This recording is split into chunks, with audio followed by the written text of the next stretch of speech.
එක ප්‍රේතයෙක් ඉන්නවා පිංගතුනි. එයා ඕපපාතිකව උපදිනකොටම එයාගේ ඇස් දෙක ගිනි ගන්නවා. ඒ ගින්න යාට නිවා ගන්න බෑ. දැන් ඔබේ ඇස් දෙක ගිනි ගත්තොත් ඔබට පුළුවන් වතුර ටිකක් ගහලා ගින්න නිවා ගන්න. නමුත් මේ ප්‍රේතයාගේ ඇස් දෙකේ ඇවිලෙන ගින්න නිවෙන්නේ නෑ පිංගතුනි. අකුසලයේ විසින් ඇවුලුවා වූ ගින්න. මුළු ප්‍රේත ජීවිත කාලයේම ඇස් දෙක ගිනි ගැනීමේ දුක දරාගෙන ලෝභ, ද්වේෂ, මෝහයන් වඩමින් ප්‍රේත ලෝකේ ජීවත් වෙනවා. මොකද පෙර ලස්සන මනුස්ස ජීවිතයක් ලබලා අනුන්ගේ දියුණුව දකින්න කැමති වුණේ නැහැ. අනුන් ඉදිරියට යනවා දකින්න කැමති වුණේ නැහැ.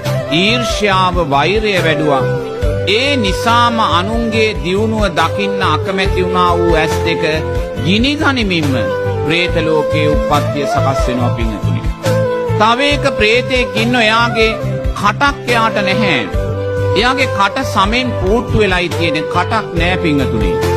ජීවිත කාලේ මෙයාට ආහාරයක්, ජලයක් නැහැ. මුළු ප්‍රේත ජීවිත කාලෙම निराहाරව ප්‍රේත ලෝකෙ දුක් විඳිනවා.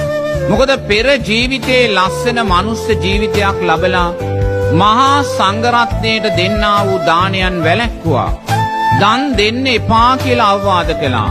Taman දන් දුන්නෙත් නෑ, අනුන්ට දන් දෙන්න දුන්නෙත් නෑ පිංගතුනි. මේවයි විපාකයන් ක්‍රියාත්මක වෙනකොට ප්‍රේත ලෝකයට වැටෙද්දි පිංගතුනි කටක් නැතුවයි යා උප්පත්තිය ලබන්නේ. මුළු ජීවිත කාලෙම ප්‍රේත ජීවිත කාලෙම ආහාරයක්, ජලයක් නෑ.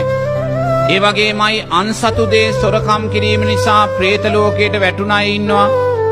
ඒ අන්සතු දේ සොරකම් කරලා ප්‍රේත ලෝකයට වැටුණු ප්‍රේතයෝ ආහාර සොයාගෙන යනවා.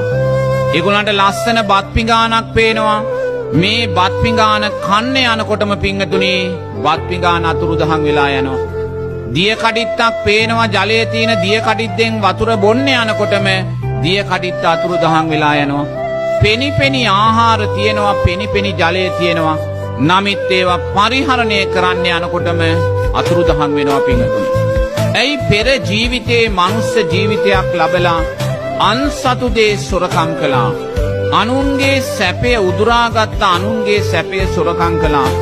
එහි විපාකයන් හැටියට ප්‍රේත ලෝකයට වැටෙද්දී පෙනි බත් පිඟාන අතුරුදහන් වෙලා යනවා පිංගතුනි. පෙනි ජල බඳුන අතුරුදහන් වෙලා යනවා.